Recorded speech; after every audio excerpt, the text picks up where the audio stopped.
Medical marijuana has been a growing industry in the world for many years. Marijuana is the third most used drug in the United States after alcohol and tobacco.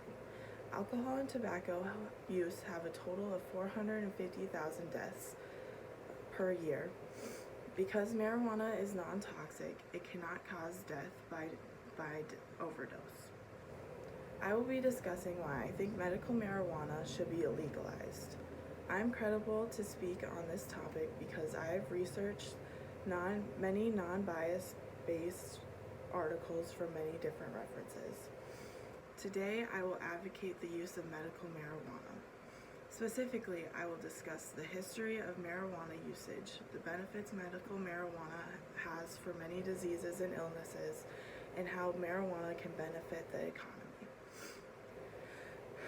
My first main point explores the history of marijuana usage. Marijuana has been around since the beginning of humankind. Marijuana has been noted as one of the oldest plants that have been grown by humankind. It can be classified into two different species, Cannabis sativa and Cannabis indica. There have been many ups and downs with this plant because of the different usages it has. Cannabis sativa has been thought to have grown for at least 12,000 years by the use of fiber and grain. Once people discovered the use of it, growing it spread very quickly. When Shen Nung was Chinese emperor in 2700 BC, his people first used cannabis as a medicine. His teachings were passed down by word of mouth until it appeared in a 2nd century Chinese book of herbal remedies. In 390 BC, the first real evidence that medical marijuana was used was near Jerusalem. In 1989, they found a skeleton of a 14-year-old girl who seemed to have died during childbirth. They found traces of THC burned into her skin. It was noted that the girl seemed to have inhaled the marijuana smoke to attempt to save her during her pregnancy. In 240 BC, Irish physician William Burke O'Shaughnessy began using it to treat conditions such as cholera, infantile conversions, as well as tetanus. It is believed that he is to thank for introducing it into British and North American physicians.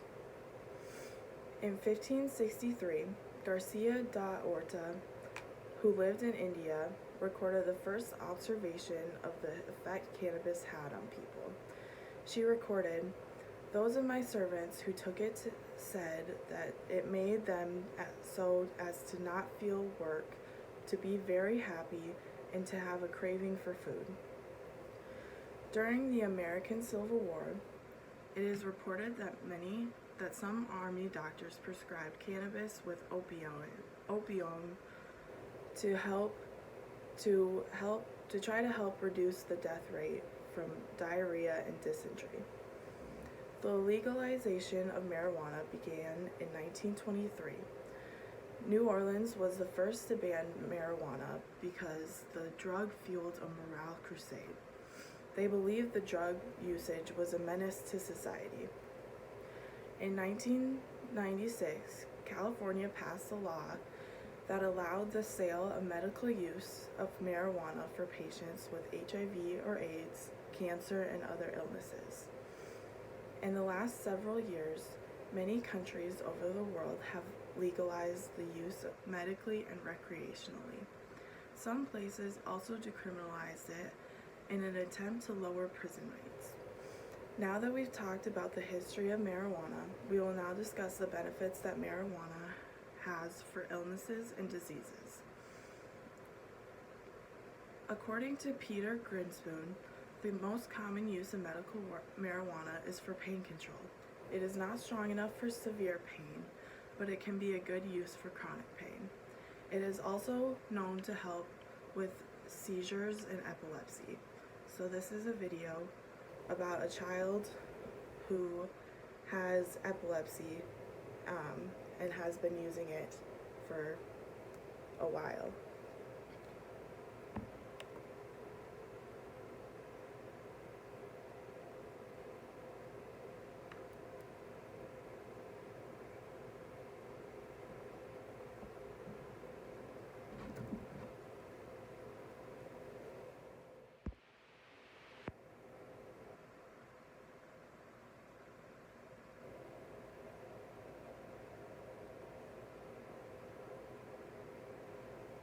lucky because, nobody knows this for sure, but the day that Caleb started taking CBD and he took a really, really small dose, he had had 11 seizures in the previous 27 days. He stopped having seizures for over 100 days after he started taking it. So I know he was on the CBD, even though nobody else, it's not official by any means. So it had that drastic of an impact for him. GW Pharma, who is administering the study, they worked with the FDA and the DEA, so federal level, to get approval for this study. So we're protected in all states through what GW did federally for this study. And what I do know is that if we wanted to buy cannabidiol, the compound for marijuana that's cannabidiol is CBD. If we wanted to get CBD oil like from a dispensary in Colorado or something, we would not be able to do that in Wisconsin. I don't believe you can take it across state lines, and then I don't think you can possess it in Wisconsin either because it's still a Schedule I drug. I certainly, my thought process for marijuana has certainly changed. I'm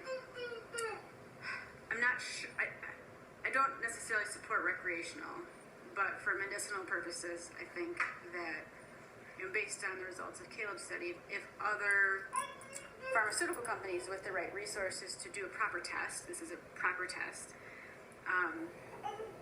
can determine if it's effective for other ailments, then that makes a lot of sense to me. So I know that there's some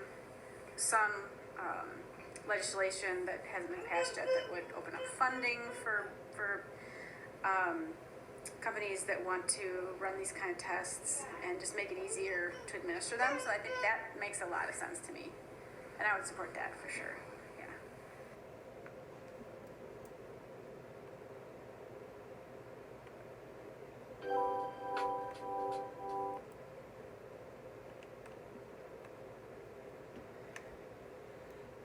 Part of the benefit of medical marijuana is that it is safer to use than opioids because opioids can be highly addictive and can easily harm the body if used enough. Research also suggests that it is impossible to overdose on marijuana. THC is believed to interact with some sections of the brain that deal with pain sensation, memory, and sleep. It has also been seen to relieve convulsions, inflammation, high blood pressure, and nausea. During recent years, the benefits have again been recognized for many treatments, including some help with certain mental illnesses. When used at a lower dosage, it can help reduce anxiety. It can help reduce the duration of the negative emotional responses to a certain task they were doing. Now that we've discussed the benefits marijuana has for treating diseases, we will discuss the benefits marijuana has for the economy. A record of now 66% of Americans now support legalizing cannabis. Through ongoing legalization of marijuana, it has allowed about 290,000 new jobs that will be created by the end of 2020. In 2018, Colorado's legalization of marijuana costs were about $1.2 billion, which resulted in $270 million in taxes. In states where medical marijuana has been legalized, alcohol sales fall by 15%, which will decrease alcohol-based deaths. Medical marijuana is a very controversial topic nowadays. The history of it and the benefits of it can help many patients in the world with chronic pain they have struggled with. Today, I advocated the use of medical marijuana. Specifically, I discussed the history of marijuana usage, the benefits medical marijuana has for many diseases and illnesses, and the benefits it has for the economy. I would like you to consider how the positives of medical marijuana can outweigh the negatives. I leave you with my final statement. Don't panic, it's organic. Thank you.